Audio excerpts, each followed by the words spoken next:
We have had an extensive discussion on ARDS. We have had nitty-gritties of all the smaller topics by Dr. Priya. We'll address now a very core topic of intensive care, which is cardiology. And I promise I'll keep the slides short and crisp. The last slide of every topic is very important. Please concentrate on that. And we'll start with the elephant in the room, which is acute myocardial infarction.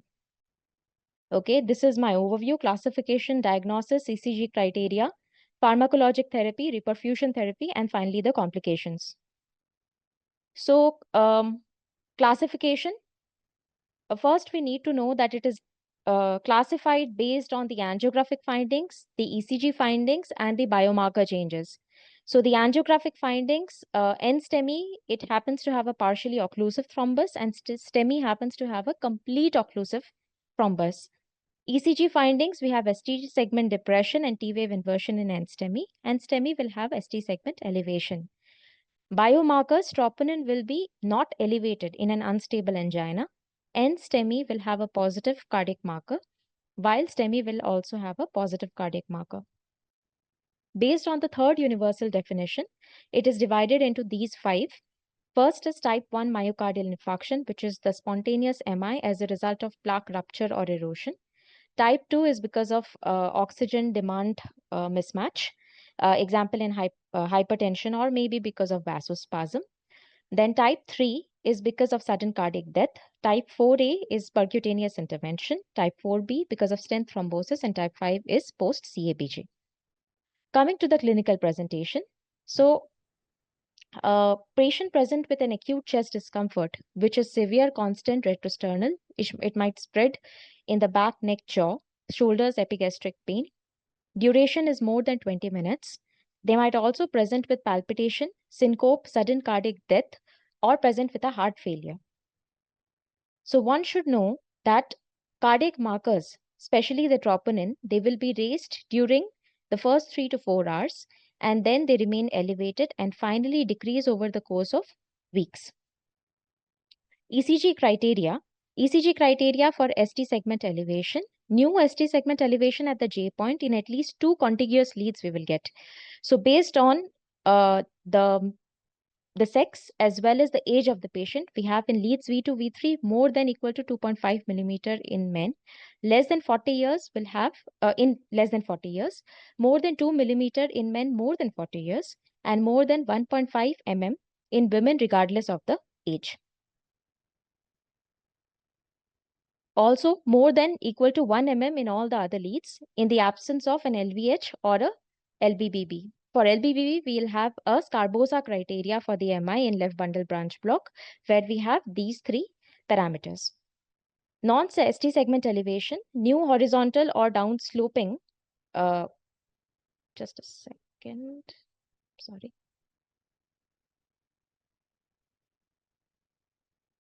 Unable to see my screen.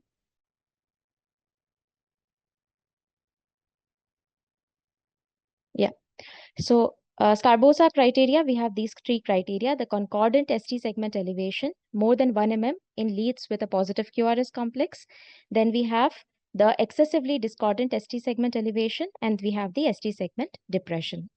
So what will be the progression of the ECG changes? First is normal. Second, over the minutes, we'll have a peak T wave. And over minutes to hours, we'll have progression of ST segment elevation. In hours to days, loss of R wave with Q wave formation. Over the course of days, T wave inversion. And finally, within months, the T wave normalization with persisting Q wave. One should clearly know which lead corresponds to which area of the heart. Lead 1 AVL, V5, V6 corresponds to the lateral. Lead 2, 3 and AVF to inferior. V1 and V2 to septal, and V4 and V5 to anterior. Okay. And the 5 unrecognized ECG in ACS also one has to remember. So left main occlusion or TVD, there is ST segment elevation in AVR.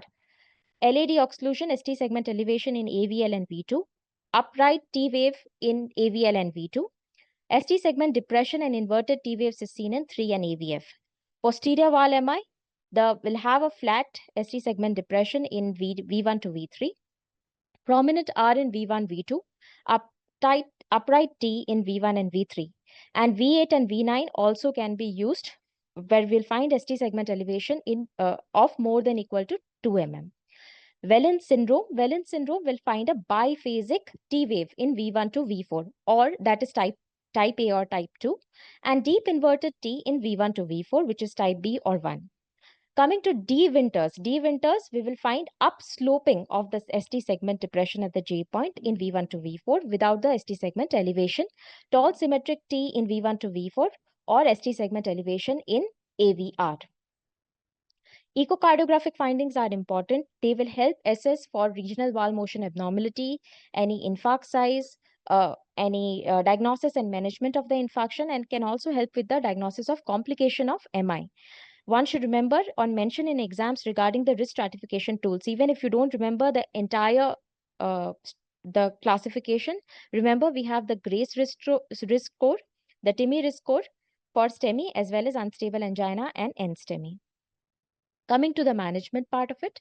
So the management part consists of initial assessment, which is the history and the physical examination. If there is a suspected ACS, ECG should be received within 10 minutes. That is a class 1 recommendation, and obtain the troponin. That is also a class 1 recommendation.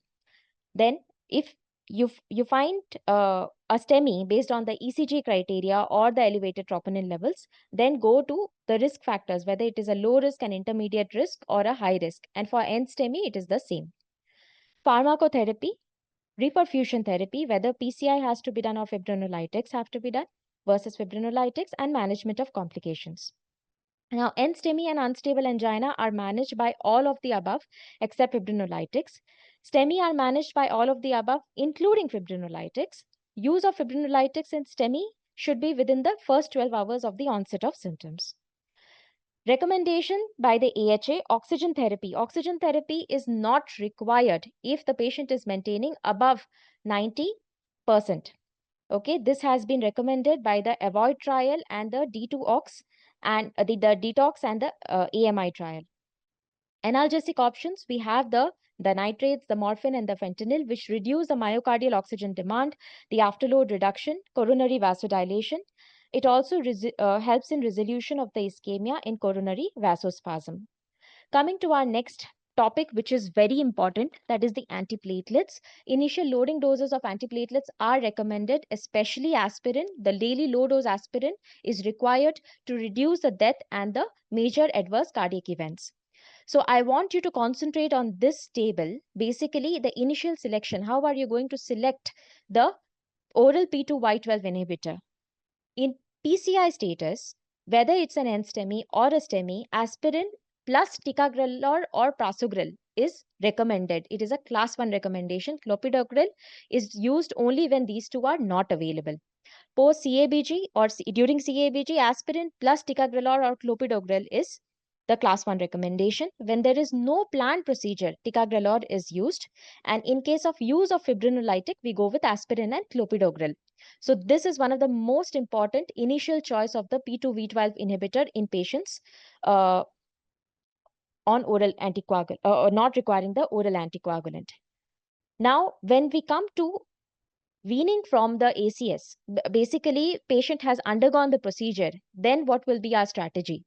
The default strategy is continue the DAPT for more than equal to 12 months. Either ticagrelor or prasugrel is preferred post PCI, that is a class 1 recommendation. When we know that the bleeding risk might be high, the bleeding reduction strategies would be, there are 3 basically. So one is go for a DAPT for at least a month, discontinue aspirin for 1 to 3 months post PCI, and go with a single antiplatelet for a year, that is ticagrelor monotherapy. If the patient is on triple therapy, that is DAPT plus oral anticoagulant, discontinue the aspirin 1 to 4 weeks post PCI after the triple therapy, and then you go for a single antiplatelet with an oral anticoagulant, preferably a clopidogrel monotherapy with an oral anticoagulant. That is a class 1 recommendation.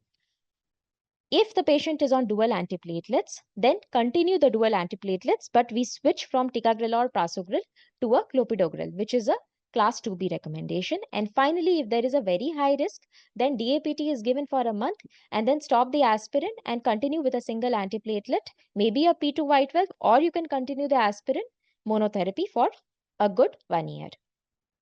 Coming to parenteral anticoagulation, which is recommended for all patients of ACS, irrespective of whatever treatment they are undergoing. And the dosing for the unfractionated heparin is 60 international unit per kg, with an initial infusion of 12 international unit per kg and then adjusted to the therapeutic APTT levels. Bivalirudin, enoxaparin, and fondaparinux, these are other anticoagulants which are used, especially when a patient has HIT, then we go for bivalirudin. Enoxaparin dose is around 1 milligram per kg subcutaneous every 12 hours. We can reduce the dose if there is a creatinine clearance of more than 30 ml per minute. High intensity statin therapy, these are very much mentioned in the recent guidelines, and they mention along with the option of a concurrent non-statin therapy like an ezetimibe. A non-statin lipid lowering agent is recommended on patients for patients who are on maximally tolerated statin with an LDL level of more than 70 milligram per dl. It is reasonable in this high risk population to further intensify the lipid lowering therapy if the LDL cholesterol level is 55 to less than 70 milligram per dl and the patient is on maximally tolerated statin. What are the recommendations for RAS and beta blockers? So RAS inhibitors, the AC inhibitors and the ARB blockers, they are indicated to reduce the all-cause death and the major adverse cardiac events, especially in patients with an ejection fraction of less than equal to 40% or major risk factors like hypertension, diabetes, or STEMI with an anterior location. And for beta blocker therapy, one needs to know that early, that is less than 24 hours initiation of the oral beta blocker therapy has been recommended to reduce the risk of reinfarction and ventricular arrhythmias. Next is the reperfusion therapy. So reperfusion therapy in patients with STEMI who undergo PCI, the recommended goal, first medical contact to device time is 90 minutes for patient presenting in a PCI capable hospital, and in those presenting in a non-PCI capable facility, it can be extended up to 120 minutes. However, one needs to know that this will be based on the risk assessment of the patient. If it is an emergent PCI available within 90 minutes, yes, go for a primary PCI in case of a STEMI. And if it is not available in a non-PCI center, go for a fibrinolytic therapy. For an NSTEMI, we go for a conservative strategy versus an invasive strategy depending on the low risk versus high risk, which is given by all the risk scores that we have discussed before. Strategy of complete revascularization. This is again a recommendation in the updated AHA guidelines, where the choice of revascularization method, whether you go for a CABG versus a multivessel PCI in NSTEMI or a multivessel disease, is dependent on the complexity of the CAD. Now, PCI non-culprit stenosis in a patient with STEMI can be performed either in a single procedure or it can be performed in a stage procedure. But however, if the patient is very sick and has come with a cardiogenic shock, then emergency revascularization of the culprit vessel is indicated first, and then the other vessels should not be done at that time. It can be done later. Fibrinolytics, the thrombolytics, the door to needle time is around 30 minutes. Okay, and it should be done within a 12-hour window. It is done only in case of STEMI. It should not be done in case of NSTEMI. After fibrinolytics are done, reevaluate for the symptom. If the ECG settles, later on patient can go for a regular PCI. If the symptoms still persist, it is called a failed thrombolysis and the patient has to go for a rescue PCI. The drugs are altiplase, retiplase, tenecteplase, dose being of altiplase 15 milligram initial IV bolus followed by 0.5 milligram per kg body weight over the next 30 minutes. Retiplase is given each over 2 minutes and given a 30-minute apart. And then we go for tenecteplase depending on the body weight, less than 60 kg up to 90 kg. Complications of MI. Complications, we need to understand that this is very important. A lot of patients present with this and we need to divide it. Make sure to write every answer in the exam in subheadings. For example, if you're asked a complication, please write in subheadings like mechanical complication, electrical complication, inflammatory, ischemic, or embolic. Mechanical, you can find papillary muscle rupture, contained rupture, a free wall rupture, and or a ventricular septal rupture. Electrical, patient can present with arrhythmias, blocks, inflammatory, patient can come with a pericarditis or a Dressler syndrome, ischemic post-infarction angina, or embolic complications. Additional points which have been mentioned, the red blood cell transfusion to maintain a hemoglobin level is more than 10 gram per dl. Now, for an MI patient, a lot of uh, trials have been there, but we do not have a single trial which points out that the cutoff should be 7, a cutoff should be 8, or cutoff should be 10. We have the reality and the MINT trial, which have given different cutoffs. So we tentatively take it as around 10 gram per dl. After discharge, it is mandatory to focus on the secondary prevention, and the fasting lipid panel is recommended 4 to 8 weeks after initiating the lipid lowering therapy. Cardiac rehabilitation referral is also recommended in the guidelines, and the option for the home based program should be given to the patient. So this is our most important slide, which is the management guidelines 2025, and we should know the class 1 recommendations. ECG less than 10 minutes, and transport to a PCI center. If not, whether fibrinolysis is required, go for a high sensitivity troponin. We have the rule in and the rule out method. Repeat the troponin in first hour, repeat it after 1 hour. In case there is an increase, you might require to repeat it after 3 hours. Cardiac arrest transport directly to a PCI center. Medical therapy, the MONAB, which is the morphine, oxygen, the nitrates, uh, all those things, antiplatelets are required. Parenteral anticoagulation we have discussed. Then STEMI less than 12 hours. What are the timings that we need to remember? The cath consideration, as we have discussed, ACS complications in hospital management, NSTEMI management, and finally the long-term management. So if you have to write the answer in the exam, these should be the points that should be covered. So this is your star slide for this topic. Next, we have septic cardiomyopathy. Septic cardiomyopathy, a very important topic and a very important question which you might get. The outline consists of key defining features, phenotypes, pathophysiology, clinical features, diagnosis, differentials, and finally treatment. So the key defining features are, we have a patient can come with a global myocardial dysfunction, often a biventricular dysfunction. It can be a left ventricle or a right ventricle, systolic or a diastolic dysfunction. Slight LV dilation with normal or low left ventricular filling pressures might be present. Acute and reversible. It usually occurs within 2 to 3 days of the onset of sepsis and resolves in 7 to 10 days. There is absence of ACS as an etiology. It is triggered usually by a severe infection, typically accompanied by systemic inflammation and circulatory shock. There is a blunted response to fluid resuscitation and catecholamines because there is reduced beta adrenergic receptor sensitivity, which contributes to the failure of the inotropes despite high levels of circulating catecholamines. Here I want you to concentrate on the phenotypes of the septic cardiomyopathy, which is first, resuscitated patient without myocardial dysfunction or fluid responsiveness. Patients can come with a left ventricular systolic dysfunction, hyperkinetic profile, RV failure, and persistent hypovolemia. And these are the features that patients will present with.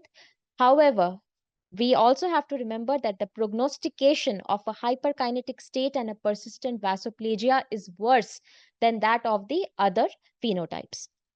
Pathophysiology, patient usually presents with an infection and an immune response with high circulating cytokines, increase in the reactive oxygen species, nitric oxide, and lipid mediators like prostaglandins, echinocytes.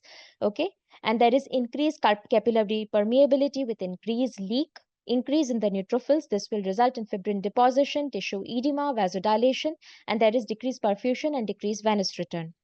Patient also present with change in the calcium handling, increase in the oxidative stress, which results in tissue hypoxia, acidemia, mitochondrial dysfunction, apoptosis, myocardial damage, and they also have an increased troponin level. So, how will you go about it? What will be your clinical and the lab findings? A prior history of heart failure might be present, which may exacerbate in a septic cardiomyopathy. Patient might present with cool extremities depending on the phenotype.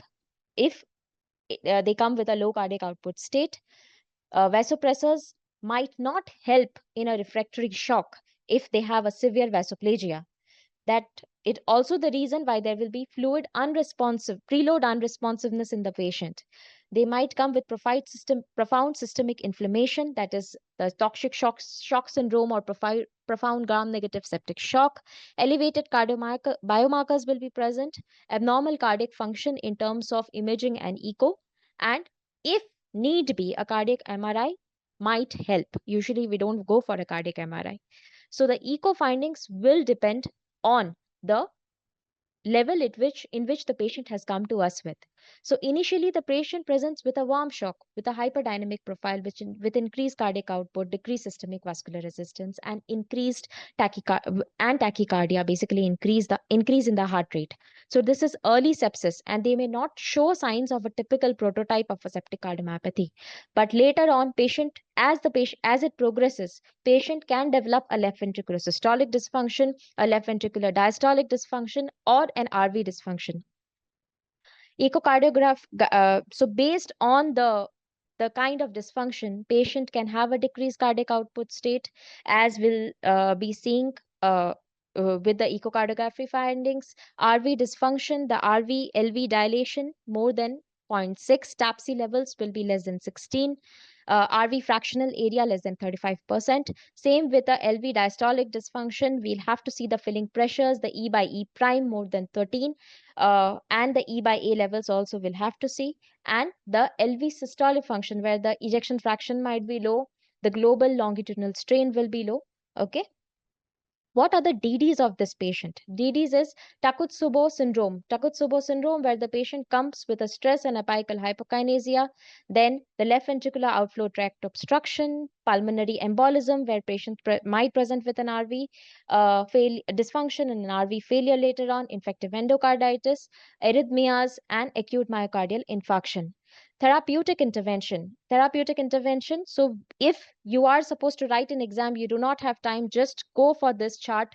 Okay, initially sepsis, then hypertension, and finally septic cardiomyopathy, decreased LV systolic function, decreased RV function. Go for the etiological therapy, avoid aggravating factors, volume management initially, later on go for the vasopressors, norepinephrine. Okay, patient might require whatever is needed for a heart failure case, like a dobutamine, a beta blocker. All right, levosimendan, the inotropes might be required.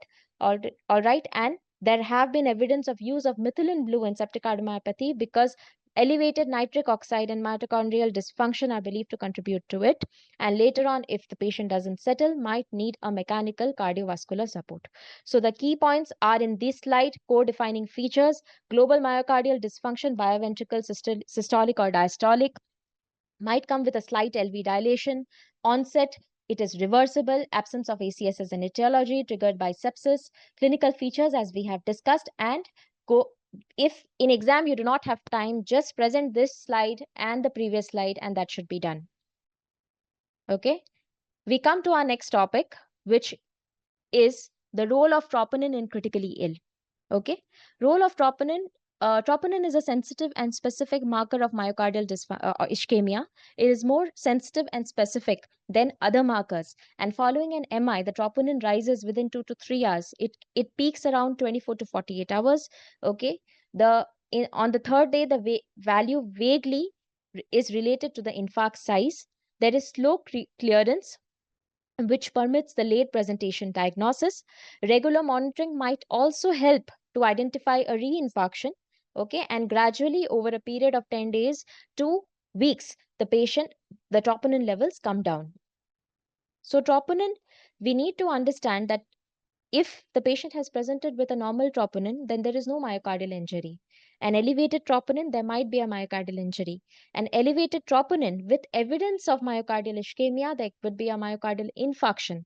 However, there are other parameters where troponin levels might be elevated. For example, sepsis, tachyarrhythmias, anemia. Okay, increased troponin level with no anginal symptoms. Please see if the patient has an anemia, pulmonary embolism, hypoxemia, heart failure, and also in case of kidney disease. So they are not diagnostic single-handedly. It is a risk stratification tool, and it has to be collated along with echocardiography, the ECG, the history findings, and the clinical examination. However, it can be used to monitor the myocardial ischemia, and it is also used for the late diagnosis to evaluate the infarct size, reinfarction, and prognosis, as we have detailed in the previous slide.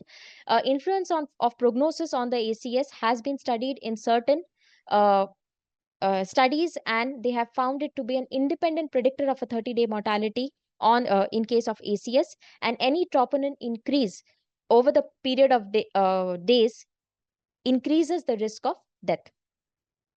So how will we do the ischemic evaluation? If the patient has been admitted to the ICU with a non-cardiac problem, suppose the patient has been admitted, you evaluate the patient with the clinical findings, the ECG, the echo, okay? And if they have a positive finding, yes, along with a positive troponin level, we need to find out whether it is a type 1 MI or a type 2 MI. See, troponin will not differentiate between a type 1 and a type 2 MI, okay? So this differentiation has to be based on the clinical context.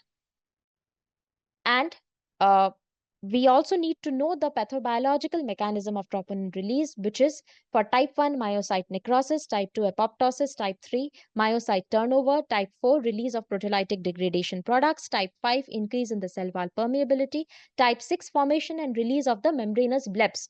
Type 1 is because of the plaque rupture, as we have studied in our ACS slides. Okay, and type 2 is maybe because of atherosclerosis, vasospasm, not non-atherosclerotic coronary dissection, or the oxygen supply and the demand imbalance or the mismatch. Clinical interpretation of high sensitivity troponin. So based on the AHA and the ACC and the ESC 2023 guidelines, high sensitivity troponin is actually preferred over TROP-I and TROP-T. The term high sensitivity, what it means, it refers to any assay whose total imprecision, as defined by the coefficient of variance at the 99th percentile value, is less than equal to 10%. Now, compared with conventional, that is the first to fourth generation troponin assay, it has a higher negative predictive value, and it also results in 4% of absolute increase and 20% of relative increase in the detection of type 1 MI. There is a twofold also increased in the detection of type 2 MI. Now, issues with high sensitivity troponin is it is sex specific. Okay, it is sensitive for but not specific for myocardial infarction. That is a single positive value you should not see. We have to see serial assays. All right, it is assay specific, and we have to see the delta change in the elevation of the troponin. If the delta change, that is from one level to another level, is less than 20%, then it is a chronic myocardial injury. Unstable angina is diagnosed much less frequently with a high sensitivity troponin compared to that of type 2 event. Okay, and the rapid high sensitivity troponin algorithm can fail to present if the patient presents too early, that is less than 2 hours, or they present too late. All right, and other caveats, as we have discussed before, that it cannot undifferentiate between other causes of elevated troponin with that of MI. And antibody-based troponin assays use bioetylation, and biotin itself can interfere with the assay. So influence on the prognosis of non-cardiac patients, elevated troponin is associated with increase in the hospital and the 30-day mortality, as well as increase in the risk of long-term mortality at 6 months. In sepsis and septic shock, it increases, it may identify patients with septic cardiomyopathy. It is a predictor of increased mortality. Okay, it may be elevated in post-CABG patient and can help in us thinking whether there is any complication post CABG. So before the procedure, if the troponin is elevated, there might be an adverse prognosis. If the baseline values are low or normal, and then the patient has gone up to have a very elevated post procedural troponin, then it is associated with adverse short and long term prognosis. Okay, and it is also associated with increased risk of in-hospital major adverse cardiac events. CKD patients, these are very challenging to interpret. However, they are associated with increased short-term and long-term cardiac outcomes, irrespective of whether patient goes on dialysis or not. All right, so this is your star slide, and this is something that I want you all to remember. Etiology, But however, it has to be collated with clinical interpretation, ECG, and the serial troponin levels, which is the rule in and the rule out according to the ESC guidelines. Coming to our next topic, which is the infective endocarditis. Okay, these are our outline. So the risk factors for infective endocarditis. When we talk about risk factors, as I've said, always divide your answer in case of systematically. So risk factors, firstly, we'll start with the mouth. The any dental disease or dental procedures can cause, and the organisms involved are alpha hemolytic Streptococcus viridans, Streptococcus mutans, sanguis, oralis, milleri. Okay, and this is more common in case of developing countries. Then we have prolonged indwelling catheters, especially if the catheter is being used for a TPN or an antibiotic use. Then IV drug abusers, especially who use heroin or something else. Okay, the organism involved is Staphylococcus, rarely Candida. Gut and perineum involvement, gut and perineum underlying genitourinary disease or procedures. In fact, prolonged hospitalization stay, organism involved is enterococci. In case of bowel malignancy, they are also at prone to infective endocarditis, Streptococcus bovis being the organism. Native and prosthetic valve endocarditis. This is extremely important. Early, if the patient presents early, it is associated with a poor prognosis, occurring within 60 days of the valve surgery and acquired in theater or soon after admitting in the intensive care unit. Organism being Staph aureus and Staph epidermidis. Poor outcomes with MRSA is noted. Late occurring more than 60 days after a valve surgery and presumed to have an acquired uh, in the community.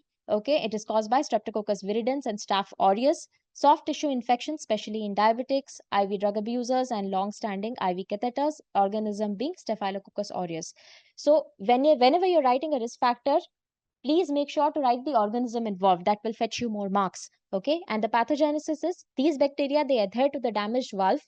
There is proliferation of the bacteria. There is neutrophil and macrophage infiltrate, and finally vegetation formation. So what will be the clinical features? Most of the patients, around 95% of the patients might present with a malaise and a fever. Okay. The new onset murmur is a sensitive finding in such patients. Patients can come with a general finding, cardiac murmurs, cardiac failure, arthralgia, pyrexia, skin lesions. Okay. Osler's nodes. Now, what are the Osler's nodes? Okay, so Osler's nodes will have to know that whether they are in subungual area you have got these nodes. All right, splinter hemorrhages, Genway lesions, non-tender macules which are present on the palm and sole, rod spot. These are rare retinal hemorrhages which are present in the eye. Patient can present with a conjunctival splinter hemorrhage, splenomegaly, neurological findings. For example, emboli. We recently had a case, a young 15-year-old who presented with a cerebral emboli, and we were trying to find out what is the cause. Ultimately, it was found to be infective endocarditis. And hematuria can also be another cause.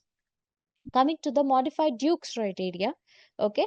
So here, most importantly, we need to note the significant changes which has happened in the 2023 guidelines. Microorganisms that are commonly isolated in the infective endocarditis from 2 or more separate blood culture sets. All right. And these are isolated from 3 or more separate blood culture sets. So these two are the microbiologic criteria with a positive lab test, which is positive PCR, and other nucleic acid based tests which are used for the usually the blood culture negative organisms. Okay, immunofluorescence has also been included in the microbiologic major criteria. Echocardiographic findings and cardiac CT tomography imaging, these are added. Echocardiography was initially actually a minor criteria, but they have been added as a major criteria in the recent guidelines, and they can show vegetation, valvular leaflet perforation, aneurysm, abscess, pseudoaneurysm, fistula. All right, new cardiac valvular lesion can also be diagnosed in echocardiography, and FDG, PET, and CT imaging. This is one of the new uh, uh, criteria which has been added in the modified criteria. And surgical evidence of infective endocarditis documented by the direct inspection during heart surgery. Uh, Neither major imaging criteria or a histologic criteria or a microbiologic confirmation, but on direct inspection, if we find it during heart surgery, then it is included in the major criteria. So the definitive criteria, we have the pathological criteria, the microorganisms which are detected by the various methods that we have discussed, or presence of a vegetation or an intracardiac abscess, all right, and pathological lesions, vegetation or intracardiac abscess, which are confirmed by the histological examination. So these two are the pathologic criteria. We should have two major criteria, as we have discussed in the previous guidelines. One major criteria and three minor criteria. Minor criteria could be any predisposition to infective endocarditis, fever, temperature more than 38 degrees Celsius, any vascular phenomena, any immunologic phenomena, or a microbiologic evidence. All right, or a five minor criteria. So these are the clinical criteria for diagnosis of a definitive or a definite infective endocarditis. Possible infective endocarditis when there is a one major criteria and a one minor criteria, or three minor criteria, and rejected criteria when there is resolution of symptoms suggesting infective endocarditis with antibiotic therapy for more than equal to 4 days, or there is no pathological evidence on autopsy or at surgery with the antibiotic therapy for more than equal to 4 days, or none of the criteria meet a possible infective endocarditis. All right. This has to be at the tip of your tongue. Nobody can help you mug it up. Complications of infective endocarditis, we have cardiac, neurologic, renal, musculoskeletal complications, cardiac being vascular insufficiency, abscess, conduction abnormality, myocardic aneurysm, neurologic abnormality being a stroke, hemorrhage, abscess, or encephalopathy, meningoencephalitis, renal being infarction, glomerulonephritis, any interstitial nephritis from the therapy, musculoskeletal being osteomyelitis, septic arthritis, or musculoskeletal abscess. Now, evaluation. So, how are we going to evaluate? Clinical signs, symptoms, microbiologic testing, and cardiac imaging, these are used for the diagnosis as we have mentioned in the criteria. Echocardiographic findings help very much. Ideally, we go for a transthoracic echo, which are safe, quick, and non-invasive. But we might need the help of transesophageal echo because it has a higher degree of sensitivity, but it is costly and invasive. Other parameters or diagnostic modalities might be useful, especially in the patients with possible IE category. And for patients with a persistent bacteremia where no source has been identified, echocardiogram should be considered in all the patients. Here, I want you to concentrate on this part specially. Okay, so blood cultures we identify by mass spectrometry. Obviously, antibiotic resistance and agar cultures and all are done. In the agar culture, microbiology is identified, and patient might go for further investigation and antibiotic susceptibility testing. However, when it comes to a blood culture negative infective endocarditis, what are the organisms that are there? Coxiella burnetii, Bartonella, Legionella, Brucella, Mycoplasma, Aspergillus. These are the species which might come with a blood culture negative infective endocarditis. Also, patients have been treated before with antibiotics. Prior antibiotics might come with blood culture negative endocarditis.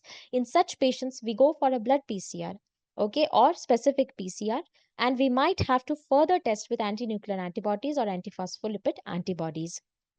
Now, the management should include the following components: prompt diagnosis and institution of effective antimicrobial therapy to reduce the risk of complications and development of indications for surgery. Management of antithrombotic therapy. It is to be noted that even if the patient goes on an antiplatelet or an anticoagulant therapy, it doesn't mean there is a reduction in the risk of thromboembolic complications in case of infective endocarditis. Assessment for the need of removal of any infected implanted devices, okay, or graft or fistula. Then indication of patients with an indication for an early valve surgery, that also has to be seen. All right. And monitoring of response to antibiotic therapy with confirmation with bacteremia. Monitoring of the hemodynamic and cardiac status of the patient, including surveillance of the ECG and evaluation for new conduction abnormalities, follow-up and prevention of recurrent and infective endocarditis, like good dental hygiene, antibiotic prophylaxis, closure of the patent ductus arteriosus or a VSD if present.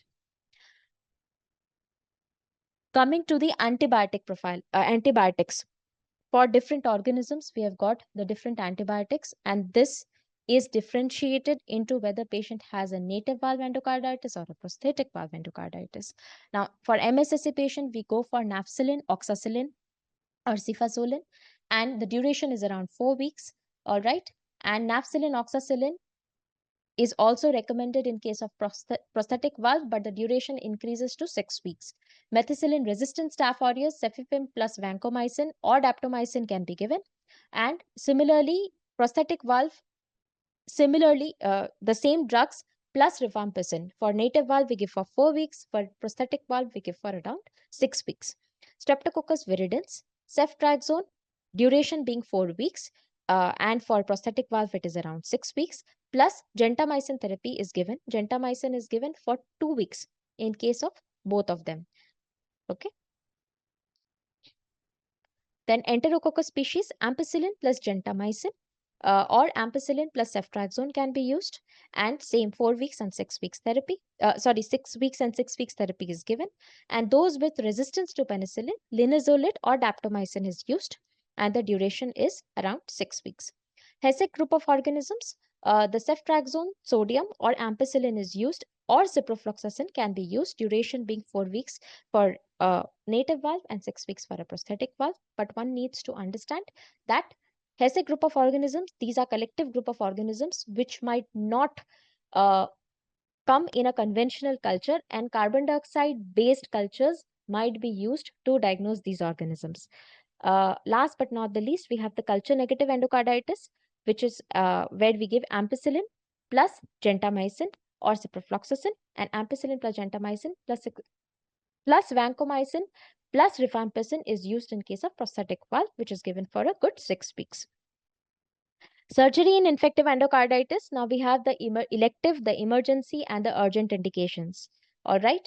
So for emergency indications, the aortic or the mitral valve infective endocarditis with severe aortic regurgitation or valve obstruction causing pulmonary edema, aortic or mitral infective valve endocarditis with fistula with a cardiac in the cardiac chamber or pericardium causing refractory pulmonary edema. These are emergency indications. Urgent indications we have with severe acute regurgitation and persisting heart failure or ECG signs of poor hemodynamic tolerance. Electively, aortic of mitral valve infective endocarditis with severe AR but no heart failure. Okay, this is a to be recommendation. Uncontrolled infection, these are urgent indication where the patient has come with a locally uncontrolled infection or a persistent fever with positive blood culture more than 7 to 10 days, or infection caused by multi-resistant organisms or fungi. And then prevention of embolism, these are also urgent indications, all right, where the large vegetation is there more than 10 mm. Despite appropriate antibiotic treatment, then it is an urgent indication. However, if there is an isolated single vegetation of more than 15 mm, then also we go for surgery. Okay, if we have to remember it in short, go for VHUT. That is V for vegetation more than 10 mm. Vegetation is present after an embolic episode with severe valve abnormalities. H for heart failure coming with pulmonary edema or cardiogenic shock. E for extension of perivalvular lesions, that is abscess, fistula, pseudoaneurysm. AV block might be present, mostly left-sided, but aortic, it can be around 36%, mitral around 33%, resistant or difficult to treat organisms, or persistent bacteremia, which represents a treatment failure.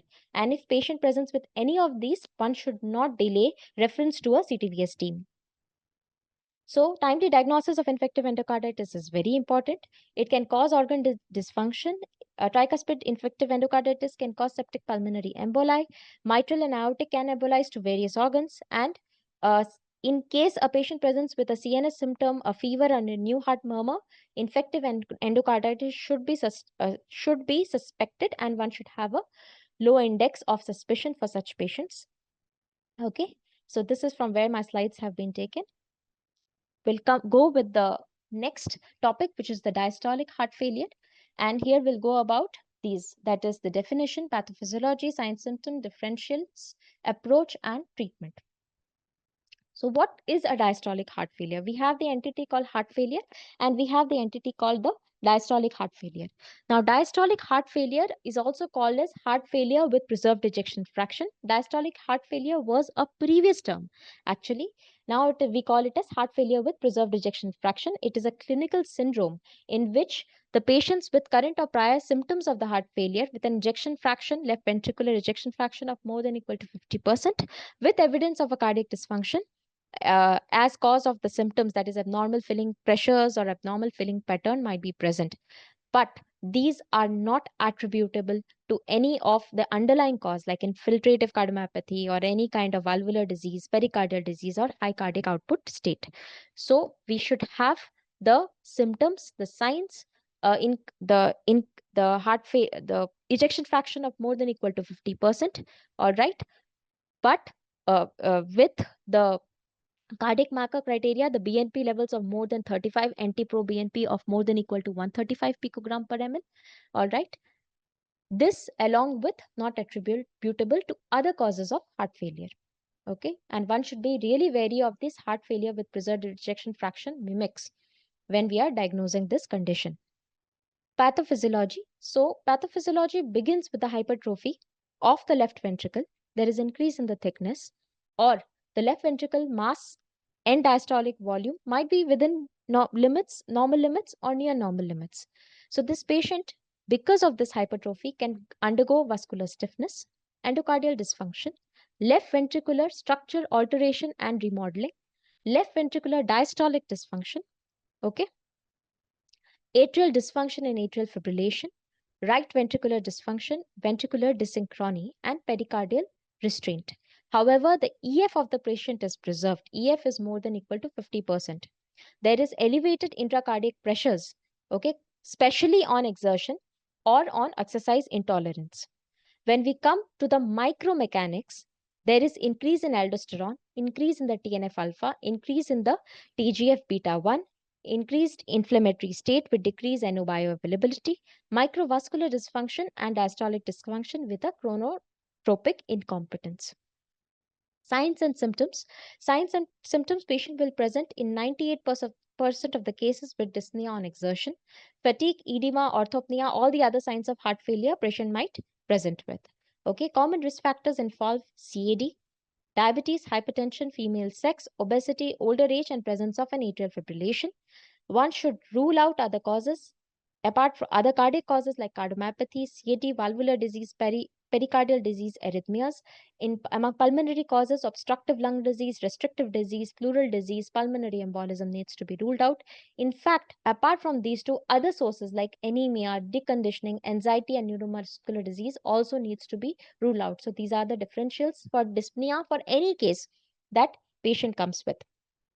How will you approach the patient with heart failure with preserved ejection fraction? Now, for approach, whether all of these are present, one or more of the symptoms of or signs of the heart failure will be present with ejection fraction more than 50%, and there is no apparent cause. So this is the clinical definition criteria. If this is present, what we do is we calculate the H2FPEF score. Okay, so what is the H2FPEF score? It comprises of an increased BMI more than 30 kg per meter square, which has a point of 2, or patient is on more than equal to 2 antihypertensives, point being 1, having atrial fibrillation, point being 3, pulmonary hypertension on Doppler echocardiography, 1 point, elderly age more than 60 years, 1 point, and filling pressures which is high, that is 1 point. So if the patient fulfills more than equal to 6 points, then they are highly diagnostic of heart failure with preserved ejection fraction. Other than that, there is one more score, which is the HFA-PEFF score, which comprises of the functional, morphological, biomarker classification. Okay, no need to mug up this score, but one needs to understand that if the point is more than equal to 5 points, then the patient has probably the probability of a heart failure with preserved ejection fraction is more likely. So these two validated tools one should remember. All right, and based on that, we have to refer the patient to a cardiologist. So the following features, the clinical criteria is actually the most important criteria for the diagnosis of heart failure with preserved ejection fraction. Initial evaluation, lab testing, rule out anemia. Anemia can also be a risk factor for heart failure with preserved ejection fraction. Hyponatremia, hypochloremia are strong adverse prognostic indicators. Elevated CKD, elevated creatinine, blood urea nitrogen, CKD can negatively impact the clinical outcomes. Diabetes is an underlying risk factor. Dysregulation of the lipid metabolism is also a pathophysiology and can contribute to heart failure with preserved ejection fraction. Metabolic dysfunction associated steatotic liver disease, which is also the NASH related liver disease, has been associated with increase in the development and progression of this heart failure with preserved ejection fraction. Hypothyroid, hyperthyroid states are the risk factors. And last but not the least, BNP levels, they will be elevated. So interpretation, we have excessively discussed regarding the heart failure symptoms and signs. That is the elevated BNP levels more than 35 and NT-proBNP more than 125 picogram per ml, preserved ejection fraction. Additionally, there might be increase in the left atrial volume index, left ventricular mass index, E by E prime, that is the increase in the filling pressures, and one also has to look at the E by A. So we need to know the interpretation of this grading of the filling pressures, which is grade 0, grade 1, grade 2, and grade 3. Grade 0, that is normal, okay, where the E by A is more than equal to 0.8 and the E by E prime is less than 8. Grade 1, which is the impaired relaxation, E by A is less than 0.8, then and the E by E prime is less than 8. Grade 2, which is pseudomonormal, E by A is more than equal to 0.8 and E by E prime is between 8 to 15. And grade 3, which is restrictive, where there is increase in the E, however, much less decrease in the A, and that is E by A being more than equal to 2 and E by E prime being more than 15. And one should by now know how to perform this filling pressure when you do an echocardiography. Chest X-ray, signs of pulmonary edema may be present, or patient sometimes might even present with a normal chest X-ray. ECG is usually non-specific, but AF might be observed in 40 to 50% of the cases, and echocardiography, as we have mentioned. Treatment goal. So, what is the treatment goal? Our treatment goal is to reduce the heart failure symptoms, to improve the functional status of the patient, and it also requires a lifestyle modification, exercise, diet, weight loss, and cardiac rehabilitation. Okay. And if you want to fetch more marks, please write involvement of multidisciplinary team, for example, the primary care clinician, involvement of cardiologist when the diagnosis of a heart failure is confirmed. Okay, in indication, involvement of a heart failure specialist and multidisciplinary specialist. So please produce these diagrams in exam. Okay, and appropriate ventilatory support and diuresis are the cornerstones of therapy for decompensated heart failure with preserved ejection fraction. There is no difference between bolus or continuous IV loop diuretics as given by uh, the dose trial. Okay, loop diuretics are preferred to thiazide diuretics. However, one might add a thiazide diuretics if the patient is acutely decompensated. Coming to SGLT2 inhibitors, I believe in the previous classes you have had a detailed discussion on SGLT2 inhibitors. I'll just go in short. Initial therapy, empagliflozin and dapagliflozin 10 milligram daily is used. Based on the trials Emperor and Deliver, they have been significantly found to reduce the heart failure hospitalization and improve the composite outcome of cardiovascular death and in patients of heart failure with preserved ejection fraction. However, they have their own set of demerits. They should be avoided in type 1 diabetes. Presence of type 2 diabetes with prior diabetic ketoacidosis, they should not be given. Patients who are pregnant, we should avoid these, and they should be used in caution with hypovolemic patients or patients with severe hypotension, EGFR less than 20 ml per minute, okay, end stage kidney disease, history of complicated urinary tract infection, and presence of risk factors for foot amputation. This is the one slide that I would want you to produce in exams when you have a HFpEF treatment. Okay, what is this? Go for a SGLT2 inhibitor. All right.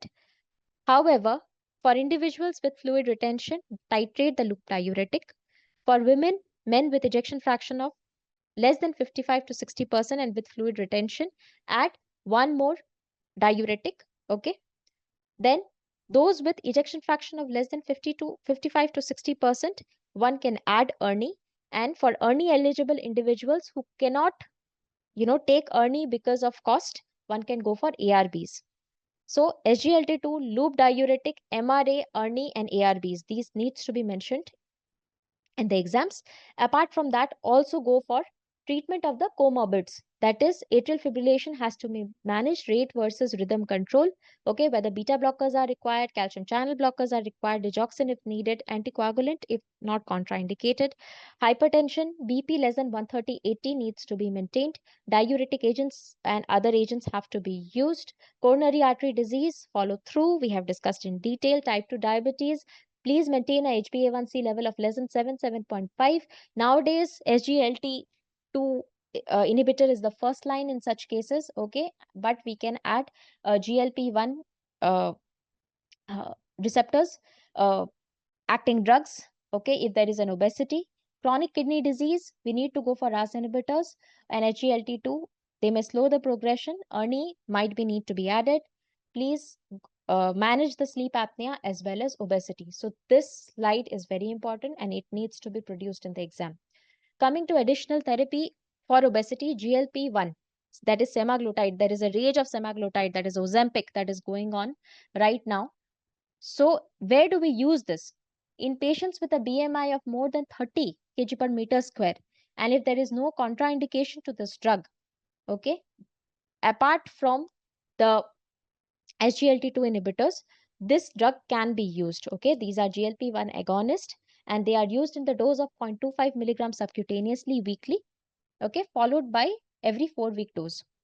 Tirzepatide is another drug which can be used. Secondary therapies. So where do we use MRA? MRAs are used usually in patients who come with a NEHA class 2, class 3 heart failure symptoms. There we add MRAs, okay, mineral corticoid receptor antagonist, and this in TopCat trial, spironolactone was found to reduce the heart failure hospitalization. However, it was not found to reduce death in the patients of heart failure with preserved ejection fraction.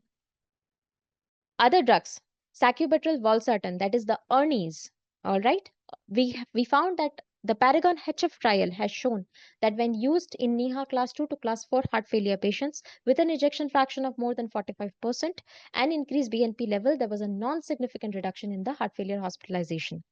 Apart from that, the other therapies, as we have discussed, AC inhibitors or ARBs, not the first line, but may be used for hypertension in CKD, beta blockers used for hypertension, rate control in case of AF, calcium channel blockers, ineffective therapies, therapies which probably cause more harm in heart failure with preserved ejection fraction are organic nitrates, phosphodiesterase inhibitors, and digoxin. All right. So this is the star slide for you. Newer recommendations as GLT2 inhibitors, MRAs, which is a 2B recommendation, ERNIs, which is a 2B recommendation, and other drugs for atrial fibrillation, hypertension, which we have mentioned in detail. Those with an advanced heart failure who wish to prolong survival, please refer to a team specializing or multidisciplinary team management has to be done, and give options for palliative care when there is a advanced heart failure patient that has come to you. This is also involved in the patient goal care. Okay, so this is the 2023 ACC guidelines for heart failure with preserved ejection fraction if you want to go through. Coming to another major topic, which is the heart failure. This will be our flow of topics.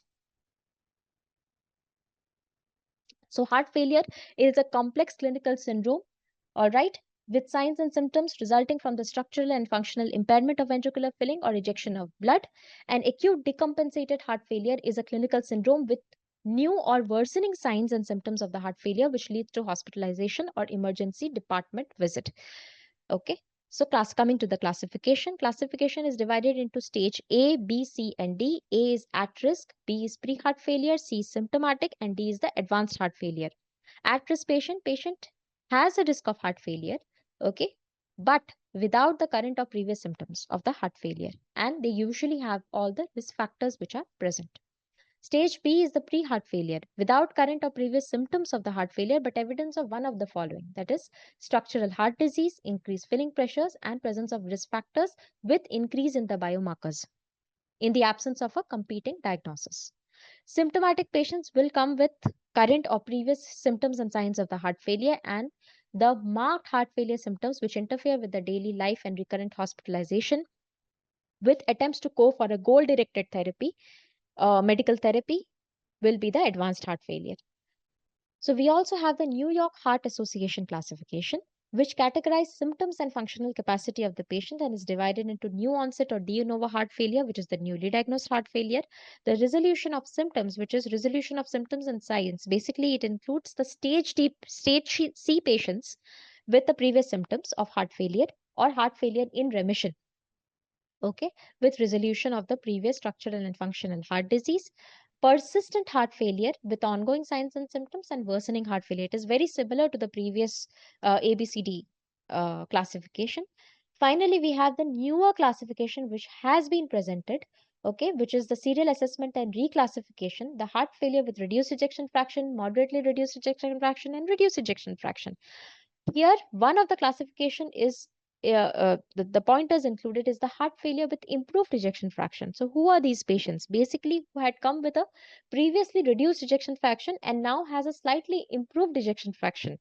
So, these patients are called as heart failure with improved ejection fraction. And then we have less than 40%, 41 to 49%, and more than 49% involvement. Okay. So etiology and triggers. So what are the etiology and triggers of the patient? The causes being diseased myocardium, abnormal loading, okay, and arrhythmias. So such patients, they can come with all these, and a patient can come with an ischemic heart disease, toxins, immune-mediated infiltrative metabolic nutritional causes, genetic abnormalities.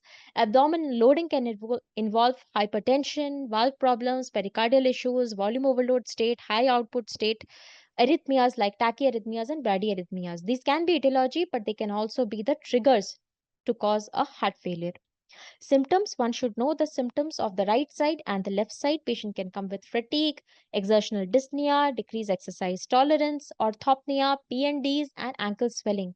They can also come with an increased JVP, laterally displaced apex heart, bibasal crackles, third heart sound, heart murmurs, and pitting edema.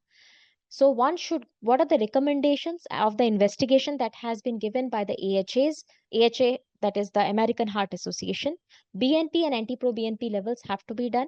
12-lead ECG, transthoracic echocardiography, chest radiography, and the routine blood test, that is the full blood count, urea, electrolytes, thyroid function, fasting glucose, HbA1c, lipid iron status, including the transferrin saturation and the ferritin levels need to be done. These are all class 1 recommendations and have to be mentioned in your exams.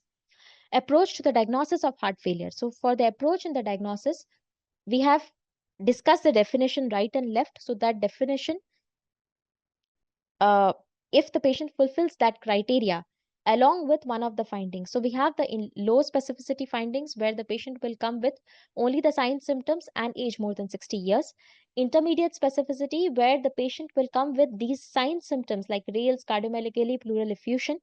The ECG can show certain features like AF, pathological Q waves, LVH, okay, left atrial enlargement. BNP levels will depend on the age of the patient, that is less than 50, 50 to 75, and more than 75. NT-proBNP levels of 125 to 450, 450 to 900, and 900 to 1800. Please make sure that you see the age of the patient while seeing the NT-proBNP levels. Okay, clinical features being patient can come with a coronary artery disease or moderate valvular lesion. They can come with severe stenosis or severe valvular lesion. All right, and ECG, the echocardiography findings also have to be looked upon, where we will see the heart failure status and the ejection fraction. Goals of therapy for the heart failure with reduced ejection fraction. Now, the goals of therapy are to reduce the morbidity of the patient by reducing the symptoms, improving the health related issues, okay, improving the quality of life, the functional status, and decrease in the rate of hospitalization. These are to reduce the morbidity and also to reduce the mortality of the patient. Please produce this picture whenever you are presenting a heart failure, the 4 pillars of the heart failure. Initiate, optimize, and reassess. So, what are you going to initiate? ERNIs, beta blockers, the MRAs, and the SGLT2 inhibitors. Okay, the doses are given, and you can always go and read up the doses from your books. And finally, consider additional therapies. So, management of heart failure with reduced ejection fraction. So, ERNI, these 4 pillars, why are these called 4 pillars? Because they have been found to reduce the mortality in the patient. Okay, and they are all class 1 recommendations which have been uh, given in the guidelines for management of heart failure with reduced ejection fraction. And these are the trials that one should go through. Please write the trials in exams to fetch more marks. ERNI, Paradigm HF trial, SGLT2, DAPA, HF, and Emperor trial. Okay. And AC inhibitors, SOLVE and consensus trial. If you want to fetch even more marks, then you can write the outcomes of these studies as well. However, all have been found to reduce the mortality in patients of heart failure with reduced ejection fraction. So these are the class 1 indications along with the loop diuretic, which is given for fluid retention. If the patient has a less than 35% EF with a QRS of less than 130 millisecond, wherever appropriate, ICD is recommended. Okay. For non-ischemic patients, it is a class 2A recommendation. For ischemic patient, it is a class 1 recommendation. Okay. And where is the CRT recommended? CRT is recommended in case of sinus rhythm where the ejection fraction is less than 35% and the QRS is more than equal to 130 millisecond. Okay. So if it is QRS is more than 150, then it is a class 1 recommendation. Between 130 to 149, it is a class 2A recommendation. And if symptoms persist, consider therapies of the class 2 recommendation. Okay. So how are you going to manage the heart failure? We have discussed the 4 pillars which reduce the heart failure hospitalization and mortality. Go for volume reduction. CRT, we have already discussed the indications of CRD, ICDs, all right, discussed in the previous slide. Also manage the atrial fibrillation, the coronary artery disease, managed with CAVG, iron deficiency, managed with the ferric carboxymaltose, aortic stenosis, mitral regurgitation, the valvular pathologies have to be repaired or treated accordingly. Ivabradine, heart failures, the sinus rhythm more than 70, ivabradine, the funny calcium channel, this ivabradine is also mentioned. Then we have the a special mention of black trace where the hydrolazine and nitrates are used. ERNI, intolerance, and AC ARBs are used, and for selected patients, we have further, which we'll be discussing in the further slides. So, loop diuretics, ARBs, uh, um, the funny calcium inhibitors, which is the ivabradine, which should be considered for ejection fraction less than 35% and heart rate of more than 70 beats per minute. Then we have for suppose a patient has come with a pulmonary hypertension. Okay, this might be considered where patient has a NIHA of class 2 to class 4, in spite of being treatment with other pillars of the heart failure treatment. And the hydrolazine isosorbide less than EF of less than 35% or an EF of 45% with dilated LA, digoxin, symptomatic heart failure with reduced ejection fraction. In these patients, in spite of other treatment, if it is not settling, then this can be used. Indication of ICD and CRT, as I have mentioned in the previous slides, it is used mainly as a secondary prevention. Okay, in patients with documented ventricular fibrillation or hemodynamically not tolerated patient with a VT. All right. Absence or reversible causes or within 48 hours after myocardial infarction, this can be considered. And reasonable expectation of survival with a good functional status is found for more than a year. Primary prevention is used where the NIHA grading is 2 to 4A with an impaired ejection fraction of less than equal to 35%. In spite of being on an optimal medical treatment for more than equal to 3 months, okay, this is considered. And for ischemic patient, as discussed in the previous slide, 1A indication. For non-ischemic patient, it is a 1B indication. Indication of CRT, we have mentioned in the previous slide, so we'll not discuss it further. Pharmacology, this also we have discussed in detail in the previous slides. Coming to advanced heart failure, advanced heart failure. Okay, all of the following criteria must be present despite the optical management.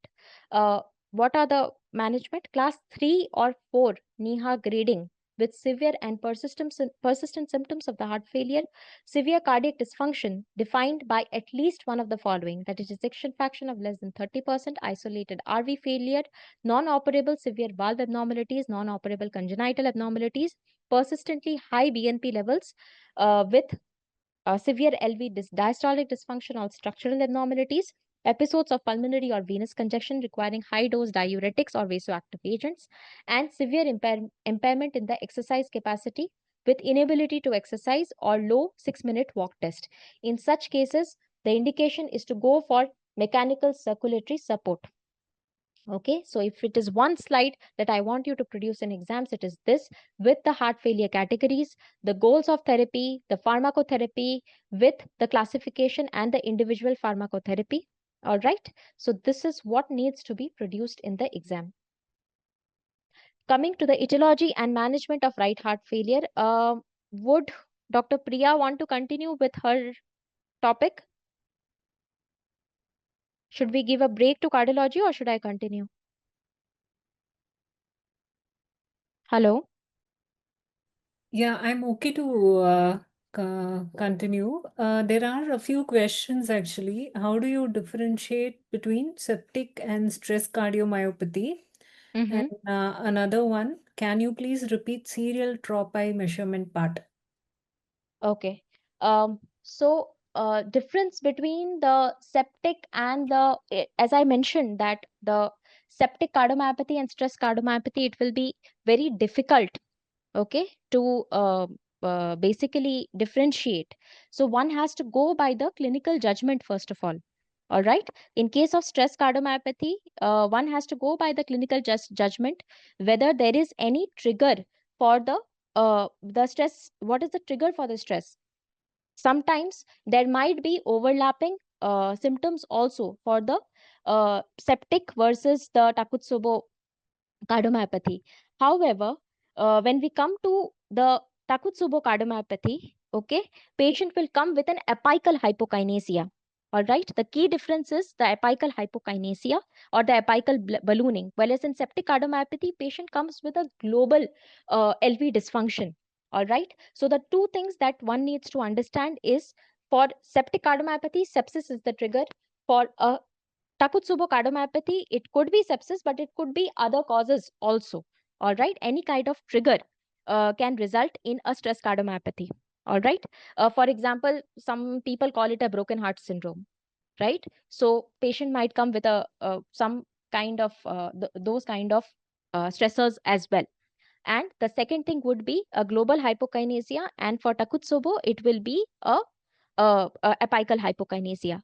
The symptoms are mostly the same in both of the patients, and both can mimic a heart attack. So it will be very difficult to differentiate, but the management will be slightly different. Okay, so the management for septic cardiomyopathy, patient will have a septic, like the history will be suggestive of sepsis, so we'll have to go by the definition of sepsis in case of a septic cardiomyopathy, and we'll be focusing on the management like antibiotic therapy.